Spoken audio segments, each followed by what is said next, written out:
Nah, kita tuh kalau orang yang peka sekarang sudah terbiasa, dia bisa merasakan gelombang jantung orang lain.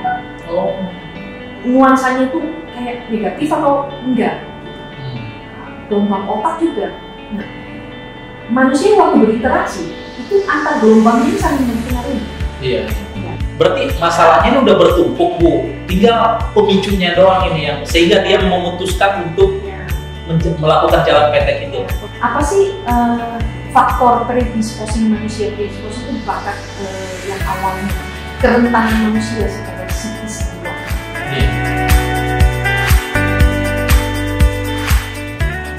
Assalamualaikum warahmatullahi wabarakatuh. Salam sejahtera.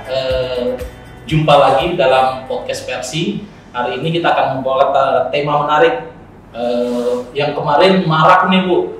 Saya ada tamu nih, yang nggak biasa. Seperti kan kalau kita kemarin kita ngajak orang bagaimana pengelolaan apartemen, bagaimana ngerawat lift, kolam renang. Sekarang ini saya mau bahas fenomena yang kemarin akhir-akhir ini banyak terjadi, yaitu persoalan fenomena bunuh diri di apartemen. Bagaimana sih pencegahannya? Nah itulah tentu hari ini saya bawa nih narasumber yang kompeten, seorang psikolog. Ini baru pertama kali saya mengajak seorang psikolog datang ke podcast P3RSN ke Persi ini. Beliau adalah Ibu Sharon Winar. Detailnya panjang banget ini. Ada SPSI, MA, MALC. Beliau adalah psikolog klinis. Ya tentunya banyak ini ya Bu ya. Ibu selamat siang Bu Sharon. Selamat pagi Bu Sharon. Selamat pagi. Iya, sehat Bu? Iya. Sehat, iya. Ibu kan kemarin lihat nih Bu, ikutin nggak Bu perkembangan orang banyak bunuh diri di apartemen itu Bu? Kalau ngikutin perkembangan nggak sampai begitu ya. Gitu ya Bu ya, ini ya. Cuma kadang-kadang kalau ada berita gitu ya. Iya Bu. Oh iya. Terus Ibu kalau lihat ini Bu, kalau kita lihat fenomena secara umum, bagaimana sih Bu lihat fenomena orang bunuh diri itu apa yang sebetulnya memicu mereka gitu Bu? Memicu ya. Iya gitu. Memicu itu kita sebut kalau di psikologi itu kan precipitating factor ya. Iya. Jadi apa yang peristiwa atau situasi atau keadaan yang men-trigger memicu seseorang itu artinya rentan melakukan tindakan sampai ke kita sebut tindakan itu usaha bunuh diri yang sudah bertindakan. Iya. Nah, faktornya apa yang memicu itu memang banyak sih ya Pak Irwan. Nah, kalau di permukaan, psikologi itu juga lihatnya ada permukaannya, keluarnya atau yang nyata kelihatan itu superficialnya, ada yang memang akarnya gitu. Nah, yang di permukaan itu yang banyak melalui research memang ada yang disebut karena masalah ekonomi. Nah, ekonomi itu kan bisa misalnya kehilangan pekerjaan. Kalau kehilangan pekerjaan itu sangat berarti buat dia. Kalau pernah merasakan malu ya karena ada yang karena income-nya sangat-sangat jadi berubah drastis yang kita bilang jomplang yang kalau bahasa orang awam bilangnya drastis banget perbedaan gaya hidup harus berubah total dan sebagainya. Ada juga yang karena relasi itu bisa keluarga, bisa juga dengan orang-orang terdekat lain. Orang terdekat lain misalnya kalau orang muda putus pacar gitu, atau yang nanti ada yang hanya karena alasan itu begitu ya. Ada yang karena keluarga, relasi di keluarga misalnya ditinggalkan atau diabaikan sama sekali, telantarkan. Jadi keberhargaan dirinya sudah seperti tidak dipunyai misalnya, atau cerai suami istri yang dampaknya parah gitu ya, karena kita nanti cerai ini kayak kenapa backgroundnya menyebabkan sampai sedemikian jalan yang ditempuh ya. Sangat beragam banget.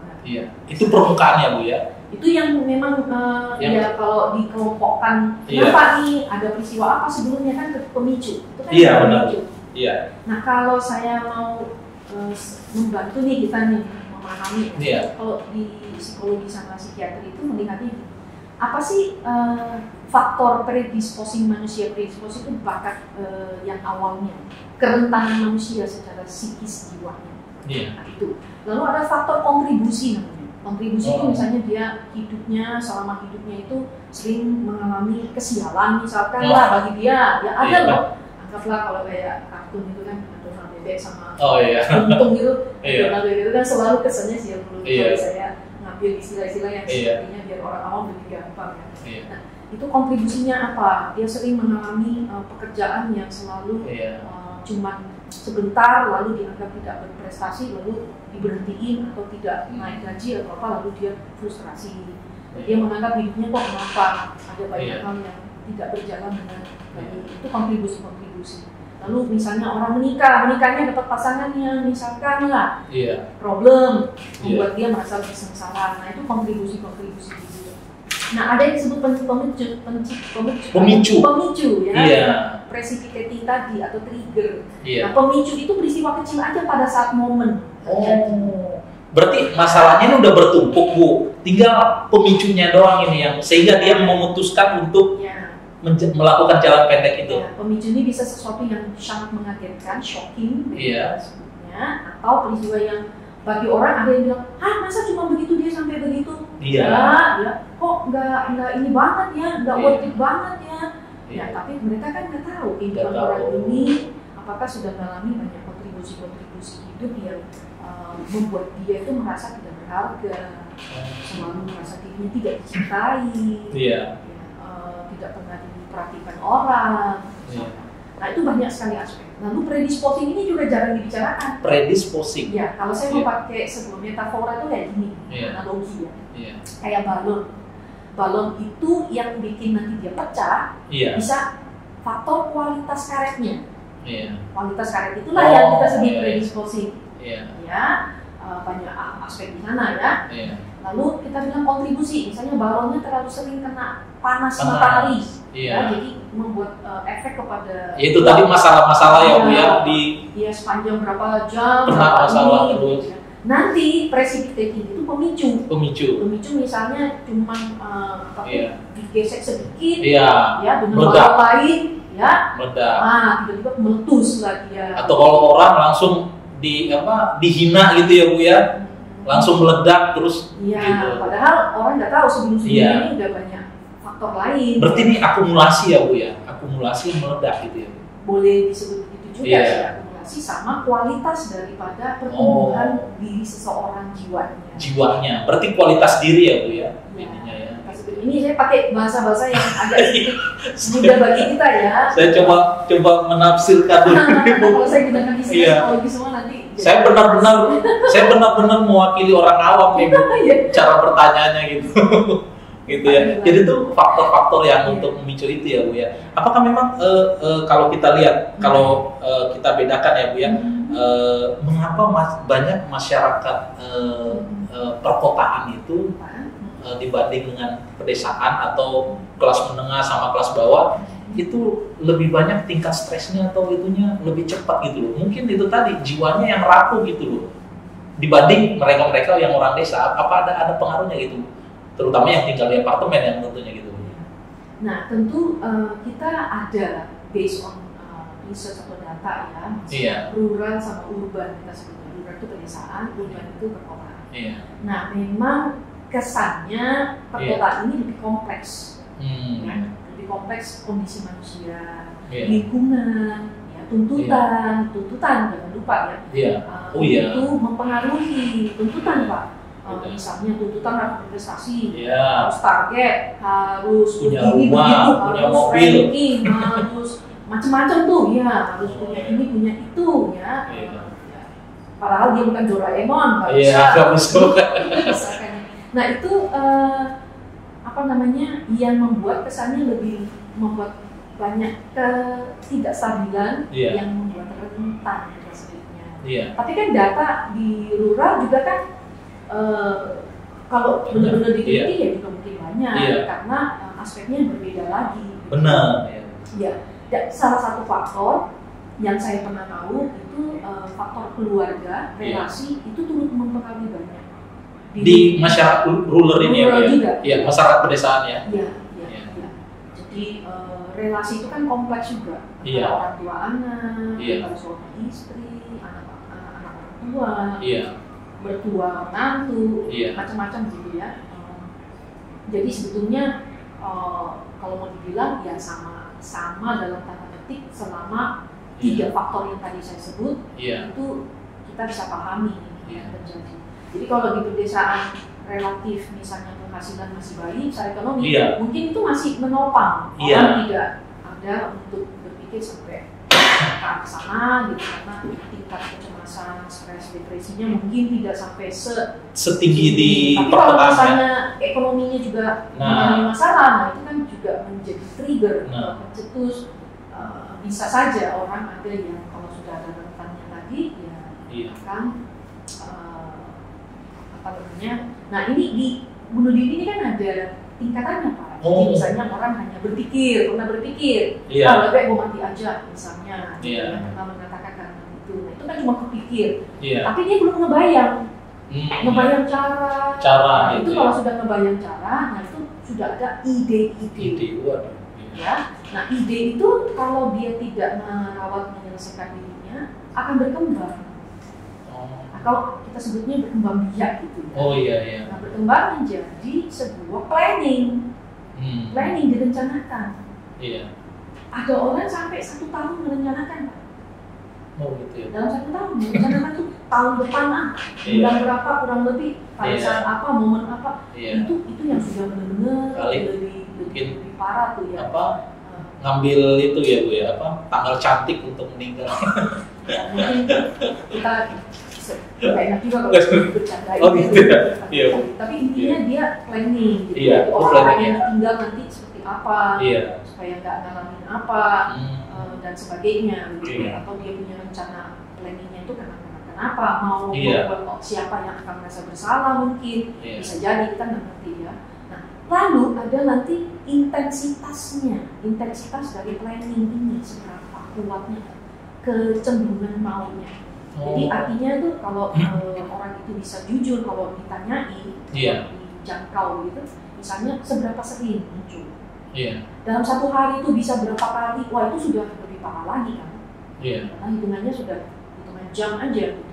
Betul. Ada yang misalnya ya seminggu sekali udah mikir begitu. Dan sebagainya. Atau ada yang setiap kali ada ngalamin tekanan. Nah, untuk menolong kita nih, kita lihat alat tes yang dipakai. Bagaimana mendeteksi orang memiliki ke arah betul-betul faktor berisiko dia akan punya ide bunuh diri. Nah, di alat tes itu sudah di research luar biasa. Ada 4 aspek yang penting yang akan ditelusuri. Yang pertama itu melihat orang itu loneliness-nya seberapa. Kesendiriannya, rasa kesepiannya, bukan sendiri ya. Kesepian. Aloneness sama loneliness itu 2 hal yang berbeda ya Pak. Kesendirian ya Bu. Benar-benar kesepian kita sebutnya. Beda dengan sendiri. Sendiri ini aloneness. Ini bukan kesepian. Tak selalu orang aloneness itu mengalami kesepian atau loneliness. Nah, loneliness seberapa. Walaupun dia di tempat ramai nih bersama teman-teman, tapi dia merasa seperti sendiri, terpisah. Itu bisa. Jadi dia menderita, nggak ada orang yang ngerti. Mungkin dia cuma senyum-senyum ketawa, orang melihat dia oke-oke aja. Tapi kan nggak ada yang tahu kenapa. Nah itu loneliness. Kedua adalah hopelessness. Aspeknya. Hopelessness itu orang yang sering merasa nggak berdaya. Seperti nggak ada harapan.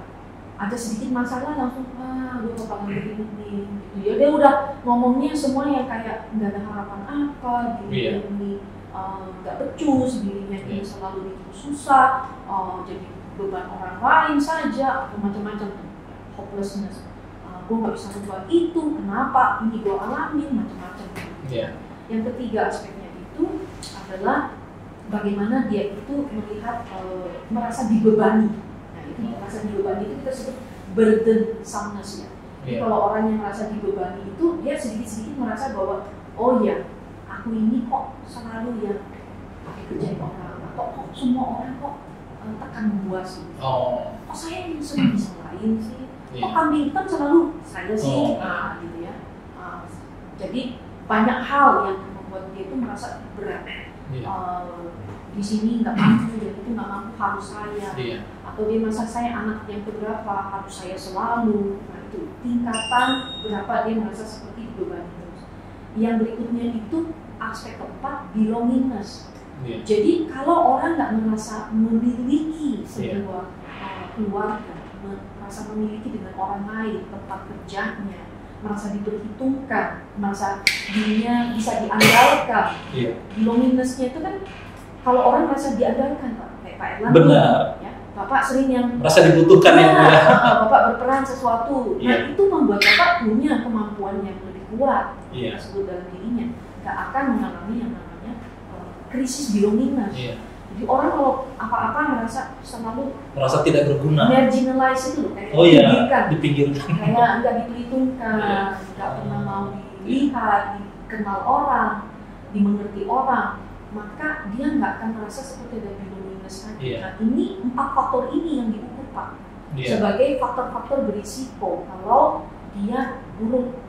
Maka akan kecenderungan orang menjadi itu tinggi. Kalau kita lihat lingkungan apartemen, Bu, memang ada pengaruhnya nggak? Kalau di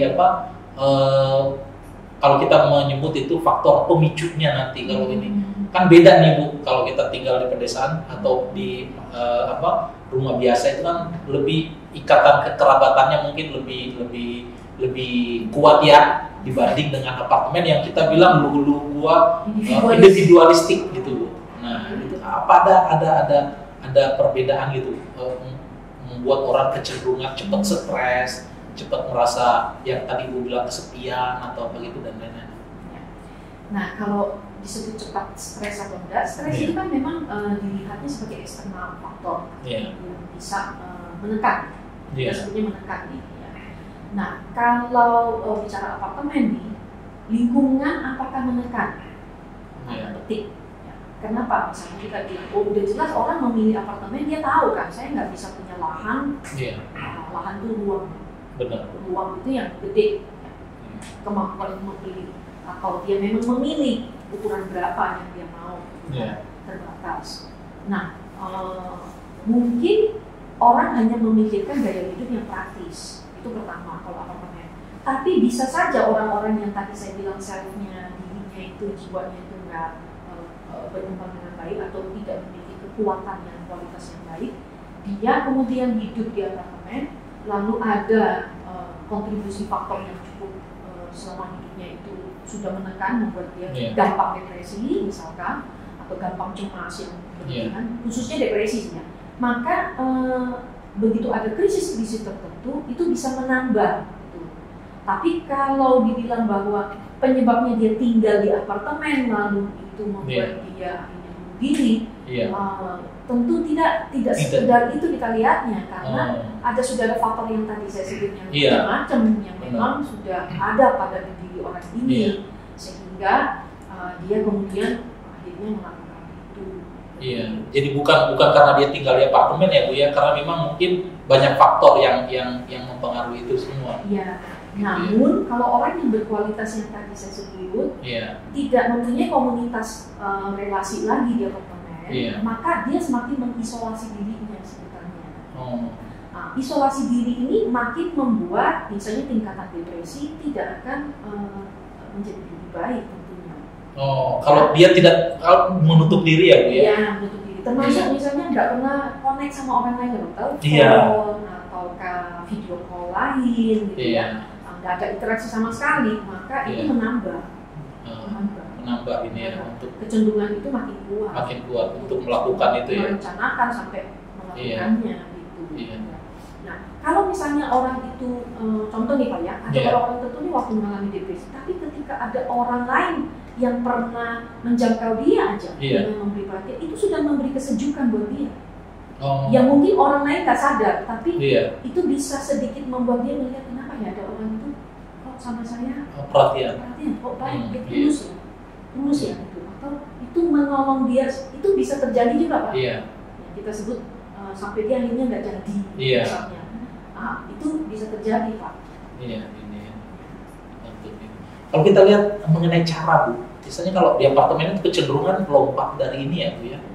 Itu apakah memang kalau kita lihat dari psikologinya, Bu, memang dia berpikir ini lebih cepat nih caranya untuk mengakhiri hidup daripada harus menderita kalau minum air serangga, gantung diri. Kalau lihat dari cara bunuh diri itu lompat di ketinggian itu gimana? Nah, betul. Nah, salah satu yang di dalam pertanyaan nih saya sudah punya catatan gitu. Iya.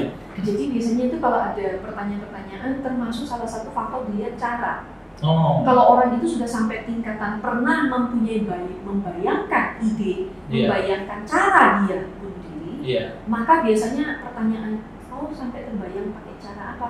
Itu dia akan jawab, wah itu sudah berarti serius. Misalnya, saya pernah membandingkan kalau saya bunuh diri kali, saya pakai obat serangga, saya memimpin, saya itu lompat aja. Mungkin tingkat keberhasilan ya Bu ya ini kali ya. Mereka perhitungkan nggak Bu? Kalau minum serangga kan belum tentu ya Bu ya. Kalau cepat tertolong, kalau ini kalau lompat dari ketinggian itu kan tingkat kematiannya lebih tinggi gitu atau gimana? Apa mereka terpikir untuk ke situ gitu? Nah begini, waktu orang yang kebanyakan kita bilang kebanyakan dalam kondisi depresi, orang yang terdeteksi ini dianggap berpotensi lebih besar untuk ke arah bunuh diri. Maka biasanya dia tunggu kalau kekuatan depresinya itu sudah mulai lebih baik, ada energi. Orang yang sampai melakukan tindakan bunuh diri itu ketika energinya lagi ada. Energi negatif ya Bu? Jadi arah negatif. Arah negatifnya ya energinya. Dia seperti lagi sedang kuat. Dibanding orang yang betul-betul lesu banget, yang itu seperti kayak dalam kondisi yang betul-betul seperti nggak ada energi, yang cuma maunya tidur. Itu biasanya masih belum ada sampai ke taraf tindakan. Tapi begitu nanti kalau energinya ini sudah mulai ada, karena ada tertentu aktivitas seperti situasi gitu. Nah, tapi dia tidak tertanami mengenai ide dari dirinya ini, maka dia akan bisa sampai ke arah melakukannya. Makanya memang penting sekali orang-orang yang di sekitarnya atau orang-orang yang berkaitan berrelasi sama dia ini paham sebetulnya. Melihat gejala-gejala atau indikasi-indikasi. Jadi kalau kita lihat ya Bu, tadi Ibu bilang pentingnya orang lain ya Bu ya, paling nggak itu memberi perhatian kepada itu sangat membantu dia untuk dalam tanda kutip mengurungkan niatnya gitu. Nah kalau kita lihat upaya-upaya pencegahan, kalau kita tinggal di lingkungan apartemen ini, apakah peran serta daripada mungkin stakeholder seperti kayak badan pengelola, penghuni, untuk bagaimana mereka untuk bisa lebih punya cara untuk mendekati orang-orang ini, apa kira-kira yang bisa dilakukan? Pertanyaan ini pertanyaan besar dan memang penting. Tanggung jawab kita semua ya Bu ya. Nah jadi agak membutuhkan pemikiran-pemikiran dan tindakan. Jadi tetap aja misalkan lebih detail ya. Tapi kalau Bapak tanya saya di momen sekarang, tentu saya hanya bisa jawab yang general juga. Nah, general ini tentu ada komunitas yang hidup. Komunitas hidup itu misalnya suara kegiatan. Tentu di waktu jam waktu pagi, siang, malam, sore, yang waktu kita bilang jam kerja lah gitu ya, ada kehidupan kan kita sebut. Nah itu boleh. Tapi malam hari itu sebenarnya juga masih boleh ngadain yang lalu penghuni perlu tahu begitu. Di komunitas apartemen ini itu ada apa saja. Mereka tuh harus sering diberitahu. Karena kan mungkin bisa lupa atau mungkin bisa begitu. Terus diekspos aja pengumuman-pengumumannya yang gampang ditangkap oleh mereka, eye catching, atau mereka jadinya tahu lewat di mana itu ada apa. Kemudian lingkungan fisik bangunan atau lorong atau apa itu misalnya tidak sangat gersang, tapi seperti memberikan sebuah warna atau kehidupan sentuhan. Nah itu juga bisa dilakukan. Itu yang bisa dilakukan. Nah kalau saya lihat sih, misalnya contoh kalau RMG ini kan taman sudah termasuk cukup diperhatikan. Di kolam renang juga yang masih ada tanah yang bisa ditanam apa itu juga saya lihat. Hal-hal itu juga bisa baik. Ya Bu ya. Anggreknya saya lihat itu bagus kan ya, dan sebagainya. Nah kemudian kadang-kadang ada pengumuman saya pagi hari. Jangan selalu, karena mungkin orang juga merasa terganggu. yang artinya memberitahu ada perkembangan apa, fasilitas-fasilitas yang sudah tersedia, supaya mereka itu jadi kayak aku pengen nikmati, gitu ya. Jadi seperti misalnya di kolam renang itu kan ada air yang terjunin kecil itu, kayak ditumpahin gitu kecil, terus balik lagi gitu ya Bu ya. Itu kan berbunyi seperti air terjun kecil lah, rasanya kita sebutnya ya. Itu kan memberi ada suara, ada kehidupan.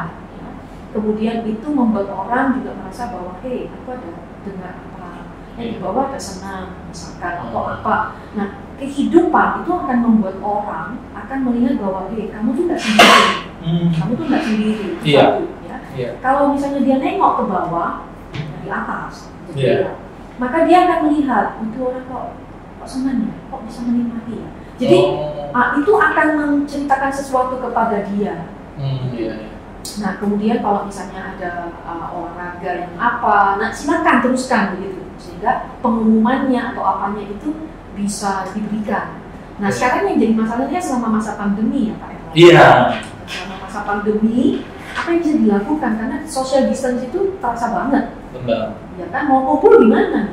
Nah, misalkan kadang-kadang jam tertentu ada putar lagu. Tapi jangan kau kenceng. Atau misalkan ada bazar kecil yang masih memungkinkan ada social distancing. Jadinya kan saya tahu RMJ juga dulu sering ada. Nah, tapi dipakai cara lah bagaimana yang orang itu tidak sampai kumpul-kumpul yang padat, tetapi ada kehidupan gitu.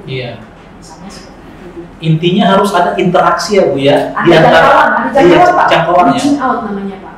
Reaching out. Jadi misalkan itu bagi orang-orang yang punya ide loneliness sama yang punya ide dan membunuh diri, itu seperti disrupsi terjadi. Disrupsi itu ada yang ngetok, ada yang kasih apa, di pintunya misalnya token kecil, entah kartu apa, tulisan apa, kata-kata yang baik kepada penghuni. Nah itu kan sudah sesuatu yang kita bilang interupsi.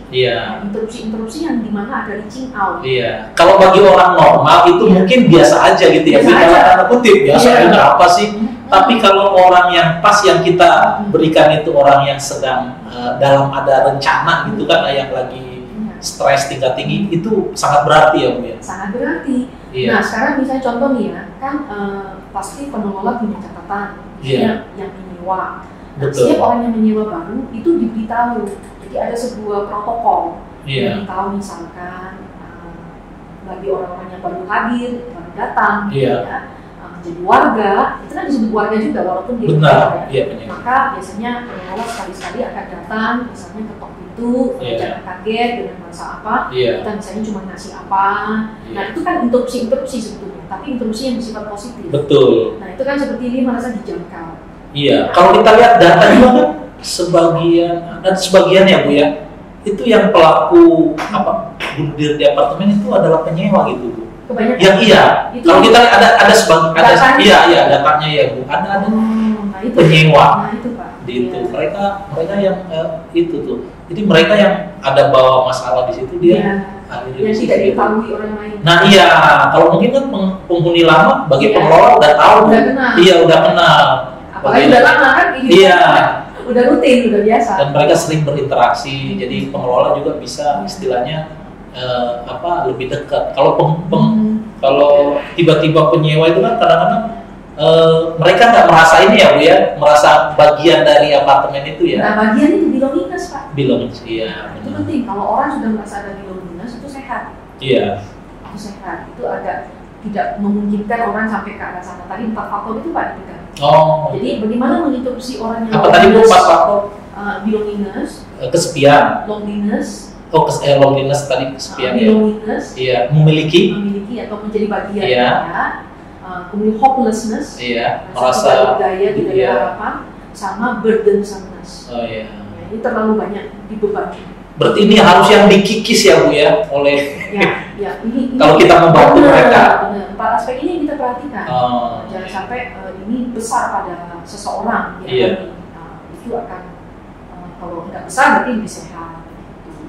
Jadi kemungkinan orang itu jangankan ide membunuh diri, kepikiran mau bunuh diri pun enggak gitu loh. Karena hidupnya dia merasa apa yang mesti gue lakukan hari ini, apa yang berarti gue bikin orang tadi sana apa gitu ya. Kalau mengingat maraknya ini Bu ya, saya juga belum berani bilang ini suatu peristiwa yang sudah darurat apa enggak, tapi kebanyakan juga orang yang melakukan bunuh diri di apartemen. Kalau melihat itu kan semua stakeholder ini kan terutama pengelola dan PPRS itu kan paling nggak ada mungkin punya program lah untuk pencegahan. Perlu nggak dibuat kalau di luar negeri itu ada komunitas-komunitas untuk curhat Bu, grup-grup gitu. Paling nggak grup caring. Benar, daripada paling nggak kan kita nggak tahu nih siapa yang bermasalah, tapi itu mungkin bisa disosialisasikan kalau dia mau curhat atau itu perlu nggak Bu kalau di apartemen ini? Ini tergantung lagi. Ada tenan sama penyewa. Benar. Lalu masing-masing kan sibuk nih. Biasanya sore malam hari baru ada di tempat atau satu minggu gitu. Tapi kadang-kadang juga ada yang keluar, ada yang senang di sini. Nah sebetulnya pengamatan akan dinamika kita sendiri itu dilakukan oleh sekitarnya. Jadi kerjasama. Pengamatan. Jadi misalnya gini. Tetangga-tetangga ini ya Bu ya. Pengamatan kan. Itu Pak jangan keluar ya. Saya nggak pernah lihat. Nah itu kan berarti pengamatan kan. Tapi misalnya tetangga lain bilang, oh saya pernah lihat kok gitu. Nah itu kan berbeda ya. Nah jadi ini perlu kerjasama semua memang sebenarnya. Nah jadi kalau dibilang tadi apa itu Pak ya? Apa namanya? Grup-grup itu.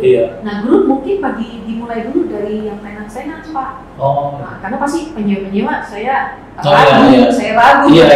Karena belum ada Bilonginas. Bagaimana belum ada Bilonginas mereka sudah mau gabung-gabung kan? Masa nggak butuh mereka kan? Jadi mulai dari tenan. Tujuannya apa? Ini lebih ke membuat tenan-tenan punya social awareness Pak. Kesadaran sosial. Peduli Pak. Pedulinya tapi positif loh ya. Bukan kepo. Lain lagi kalau kepo itu kan jadi gara-gara nanti. Kan musik lagi. Maksudnya punya awareness lalu kemudian bisa ya mungkin ada cara-cara yang sangat sederhana. Jadi kalau sudah saling ketemu itu sudah terbiasa saling sapa. Nah itu kan sebuah kita sebutnya kebiasaan yang dibangun. Habit komunitas yang dibangun kita sebutnya. Dibangun itu berarti building Pak, building lalu kita making. Nah, dua ini istilah ya. Maaf kalau saya pakai banyak istilah. Tapi itu nuansa maknanya dalam ya. Jadi kita membiasakan saling sapa.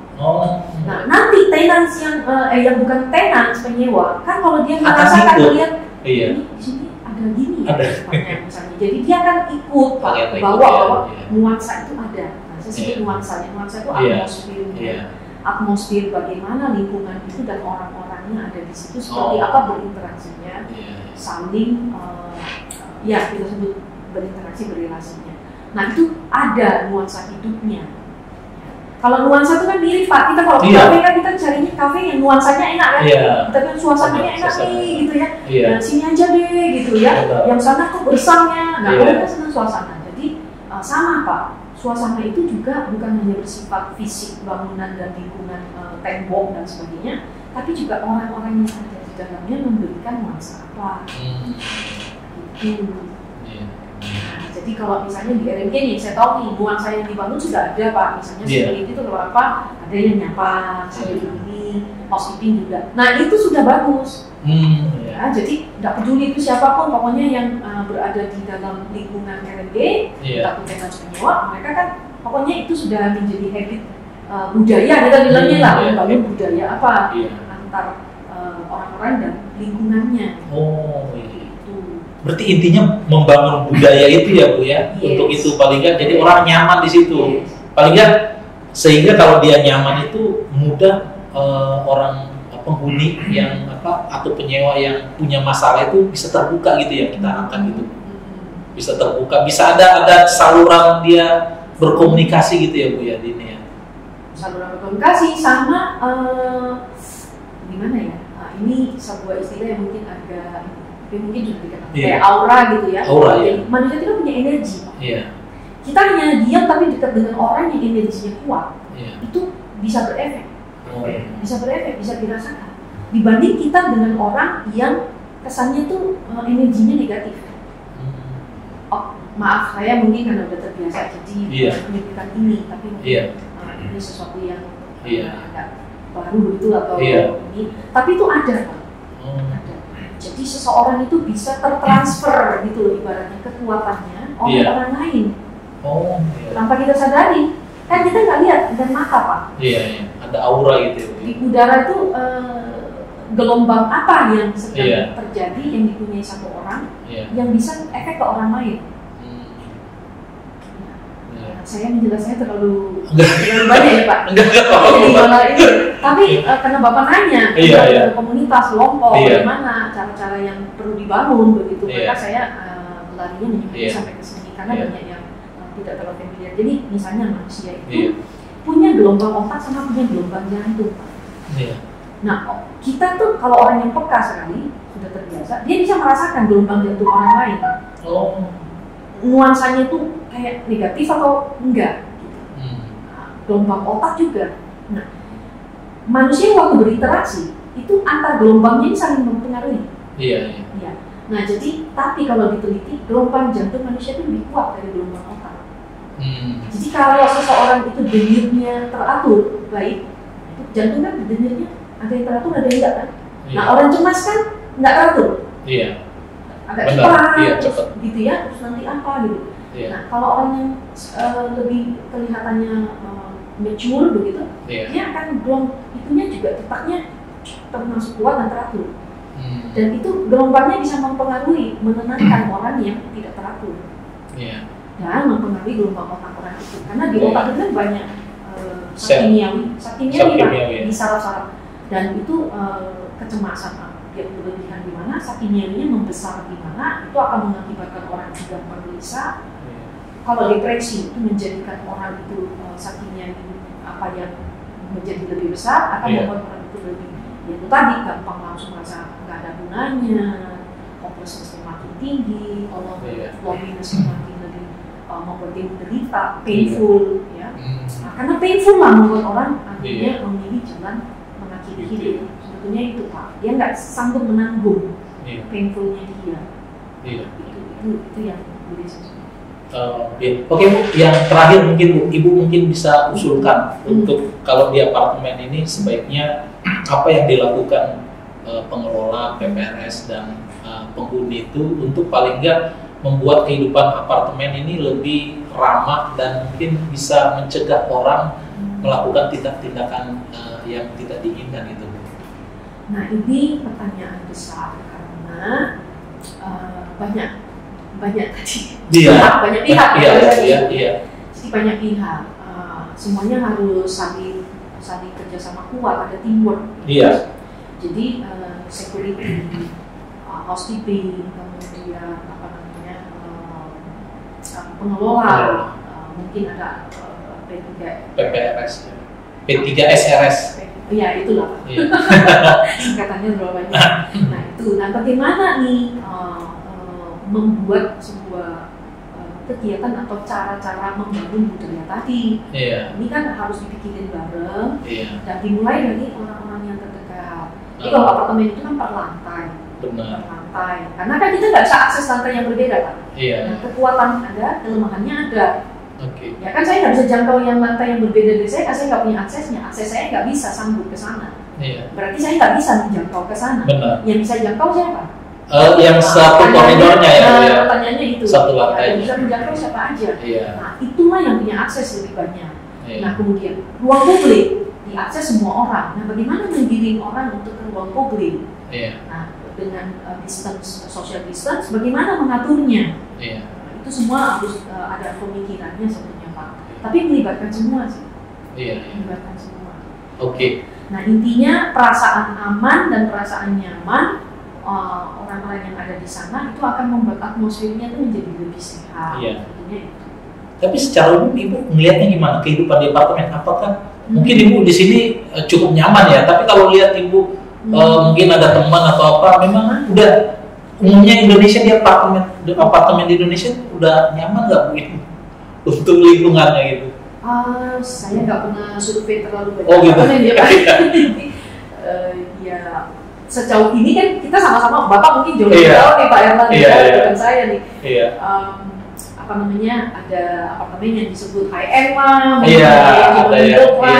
ada yang subsidi, mungkin beda-beda, tapi intinya ada sama, manusia. Oh iya. Manusia Pak, dan manusia itu bukan barang, bukan benda.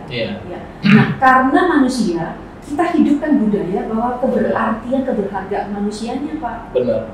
Itu yang harus dijaga. Iya. Itu yang harus dijaga. Jadi kalau Bapak tadi bilang kelompok-kelompok caring dibangun, itu untuk tenan tertentu yang mau menjadi orang-orang yang jadi pemeduli, pemeduli, mereka disiapin Pak. Jadi mereka lah yang menjadi agent-agent juga, secara apa ya, tabelaknya lah ya, umumnya lah ya, yang akan memberikan atmosfer itu juga. Jadi misalnya kalau dia ketemu housekeeping, dia sapa, dia menganggap housekeeping adalah manusia sama dengan dirinya, gitu ya, sehingga itu hidup. Lalu tenansi lain yang tidak pernah ikut itu kan akan terbawa Pak. Ingat tadi ada gelombang otak, gelombang jantung, itu mempengaruhi kan? Nah itu akan membawa mereka bilang, oh ada yang begini, nyaman dan aman. Nah, aman dan nyaman ini penting sekali ini. Jadi misalnya kalau ada yang menemukan lift bahaya, nah itu jangan disepelekan. Kenapa? Karena ini bersifat aman, dia cemas nih, ya. Nah itu harus bagaimana cepat ditangani. Bener, cepat diinformasikan supaya kecemasannya itu turun. Bahwa betul-betul ini taking care. Nah itu jadi artinya antar manusianya merasakan bahwa di sini tuh memang manusia adalah manusia. Saya mau pakai istilah itu aja deh Pak ya. Jadi saling menghargainya, saling apanya itu hidup begitu. Sehingga setiap orang tuh merasa gue penting, gue berharga, gue nggak dicuekin, gue nggak dicuekin lah gitu.